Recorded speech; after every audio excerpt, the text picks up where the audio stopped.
Shalom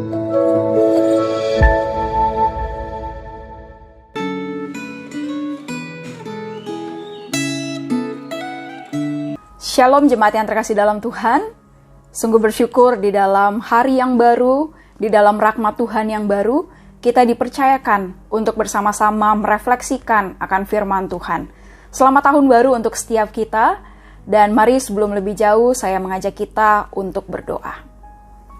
Ya Tuhan, inilah setiap kami, para murid-Mu, mau bersama-sama merefleksikan akan firman-Mu. Ya Allah Roh Kudus, biarlah Engkau yang bantu setiap kami, supaya rindu kami tertuju kepada apa yang Engkau mau. Kami rindu kehidupan kami semakin dibentuk di dalam firman-Mu untuk didapati ya Tuhan, semakin baik dan setia, semakin menyenangkan dan memuliakan Engkau di dalam kehidupan kami. Kami serahkan waktu ke depan ke dalam tangan-Mu, biarlah Engkau yang memberkati. Dalam nama Tuhan Yesus kami berdoa. Amin. Dasar refleksi firman Tuhan pada hari ini terambil dari Kejadian 3. Mari jemaat yang terkasih dalam Tuhan, saya mendorong setiap kita untuk membaca keseluruhan daripada Kejadian 3 ini. Namun di dalam video ini saya hanya akan membacakan beberapa ayat saja. Mari kita bersama-sama menyimak akan Alkitab kita. Kejadian 3 ayat 6 sampai yang ke-7 di bawah perikop manusia jatuh ke dalam dosa. Ayat 6 sampai yang ke-7. Perempuan itu melihat bahwa buah pohon itu baik untuk dimakan dan sedap kelihatannya. Lagi pula pohon itu menarik hati karena memberi pengertian. Lalu ia mengambil dari buahnya dan dimakannya dan berikannya juga kepada suaminya yang bersama-sama dengan dia, dan suaminya pun memakannya. Maka terbukalah mata mereka berdua dan mereka tahu bahwa mereka telanjang. Lalu mereka menyemat daun pohon ara dan membuat cawat. Ayat 17 sampai yang ke-21. Lalu firman-Nya kepada manusia itu, karena engkau mendengarkan perkataan istrimu dan memakan dari buah pohon yang telah kuperintahkan kepadamu, jangan makan daripadanya, maka terkutuklah tanah karena engkau, dengan bersusah payah, engkau akan mencari rezekimu dari tanah seumur hidupmu. Semak duri dan rumput duri yang akan dihasilkannya bagimu, dan tumbuh-tumbuhan di padang akan menjadi makananmu. Dengan berpeluh engkau akan mencari makananmu, sampai engkau kembali lagi menjadi tanah, karena dari situlah engkau diambil, sebab engkau debu dan engkau akan kembali menjadi debu. Ayat yang ke-20, manusia itu memberi nama Hawa kepada istrinya, sebab dialah yang menjadi ibu semua yang hidup. Dan Tuhan Allah membuat pakaian dari kulit binatang untuk manusia dan untuk istrinya itu, lalu mengenakannya kepada mereka. Jemaat yang terkasih dalam Tuhan, ada yang menyatakan semakin dilarang, maka akan semakin penasaran untuk dilakukan. Dan itulah yang terjadi kepada Adam dan Hawa. Secara khusus di dalam bagian ini, di ayat yang ke-6, di situ menyatakan bahwa buah tentang pengetahuan yang baik dan jahat sangat menarik hati, sangat membuat penasaran Hawa untuk memakannya. Dan pada akhirnya ia tergoda oleh iblis untuk memakannya. Padahal jelas-jelas ketika Tuhan menempatkan Adam dan Hawa di Taman Eden, di situ mereka sudah diingatkan untuk jangan memakan buah itu. Karena ketika mereka memakan akan buah itu, maka akan menyebabkan masalah yang begitu serius kepada manusia, yaitu di mana mereka jatuh di dalam dosa. Dan akibat daripada mereka yang jatuh dalam dosa, pada akhirnya mereka mengalami kematian sebagai hukuman daripada Allah. Dan kematian yang digambarkan di sini melalui dua tahap, yaitu pertama-tama mereka akan mati secara rohani. Di dalam tahap ini menggambarkan bahwa manusia relasinya pun rusak bersama dengan Allah. Dosa menyebabkan mereka terpisah satu dengan yang lain. Dan di dalam tahap inilah manusia membutuhkan anugerah daripada Allah untuk membawa mereka bertobat, untuk membawa mereka percaya kepada Yesus Kristus, sehingga mereka beroleh hidup yang kekal.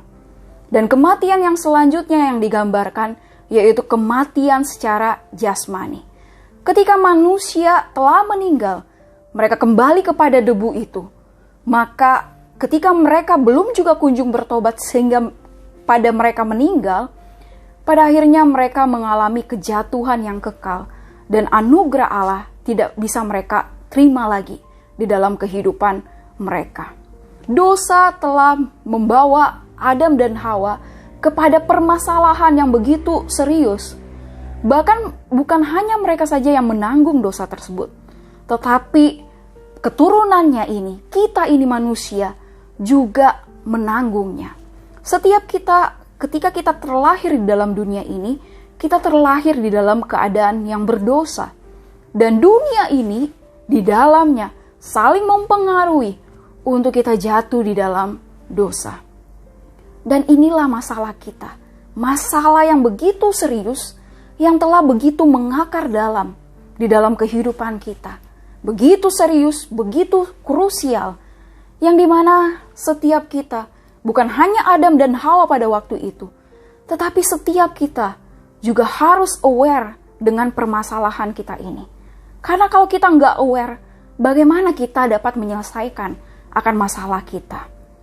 Dan jemaat yang terkasih dalam Tuhan, ketika kita aware dengan permasalahan dosa kita ini, ketika kita melihat akarnya dengan lebih dalam, kita pun mendapati bahwa ternyata permasalahan dosa tidak dapat diselesaikan oleh kita manusia berdosa. Tetapi kita memerlukan Allah saja, kita memerlukan anugerahnya saja untuk menyelesaikan akan permasalahan dosa kita. Dan kita bersyukur dalam kehidupan kita, kita telah menjadi orang percaya. Kita telah menjadi orang Kristen. Kita adalah murid Tuhan yang hidup di dalam keselamatan Tuhan. Dan ketika kita merefleksikan akan bagian ini, di dalam Yesus Kristus yang telah menyelamatkan kita, seharusnya kita pun jangan main-main lagi kepada permasalahan serius yang Tuhan sudah selesaikan melalui penebusan yang Dia berikan. Mari dalam kehidupan kita terpengaruh oleh godaan dunia ini yang membawa kita jatuh di dalam dosa. Tetapi mari semakin menyerahkan diri hidup kita untuk mengisinya dengan kehidupan yang semakin memuliakan nama Tuhan, yang semakin menyenangkan akan Tuhan di dalam kehidupan kita. Bahkan ketika kita merefleksikan akan diri kita yang sampai di tahun yang baru, di 2023 ini. Mari dengan waktu-waktu yang Tuhan percayakan, biarlah kita semakin dibentuk untuk kepada tujuan Tuhan yang semula, yaitu kita diciptakan untuk memuliakan Tuhan. Dan biarlah ketika kita bersama-sama merefleksikan akan firman Tuhan ini, biarlah Allah Roh Kudus yang memampukan kita untuk semakin mempermuliakan Tuhan di dalam hidup kita. Mari bersama-sama kita berdoa. Ya Tuhan, kami bersyukur untuk firman-Mu yang telah diberitakan kepada setiap kami. Ya Tuhan, tolong bantu setiap kami untuk benar-benar hidup di dalam Engkau saja, di dalam keselamatan-Mu itu yang telah Engkau berikan di dalam kehidupan kami. Kami bersyukur dalam anugerah-Mu itu ya Tuhan, yang Engkau berikan. Dan biarlah di dalam anugerah-Mu yang sama, kami juga boleh terus berjalan bersama dengan Engkau. Kami boleh hidup sebagai murid-Mu yang semakin menyenangkan dan memuliakan Engkau. Tinggal di dalam Engkau itu ya Tuhan, semakin berelasi dalam bersama dengan Engkau. Terima kasih ya Tuhan. Sungguh kami bersyukur untuk firman-Mu. Dalam nama Tuhan Yesus kami berdoa. Amin.